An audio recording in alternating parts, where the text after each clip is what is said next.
Bitcoin and XRP will are in buy mode. We'll also be looking at the 5 altcoins that appeared ready to rally, according to Santiment. The firm data show Bitcoin was holding 10,000 BTC or more, or still accumulating the flagship cryptocurrency asset amid a deep Bitcoin correction. The uber large Bitcoin wallet address holding 10,000 Bitcoin or more continue to get richer and accumulate as price range, particularly after the all-time high 2 weeks ago. Around 90,000 Bitcoin, equivalent to $4.92 billion, has been added in total to this address since April 5th. In the past 2 weeks, BTC has plunged nearly 15%, testing the $47,000 support level. On-chain analyst Ali Martinez highlights sentiment data showing that XRP whales are also actively buying more, as the token hover around $1.40. Sentiment revealed 19 new addresses with more than 1 million XRP have joined the network since April 23rd. Further upward pressure could push this cryptocurrency to a new all-time high. Now for those 5 coins, at number 1 we have Ethereum,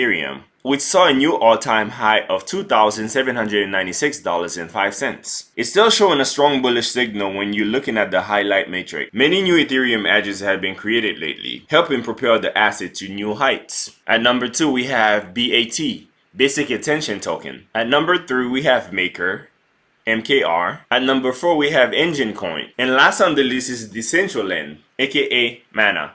That's my time. Peace. Have a great day.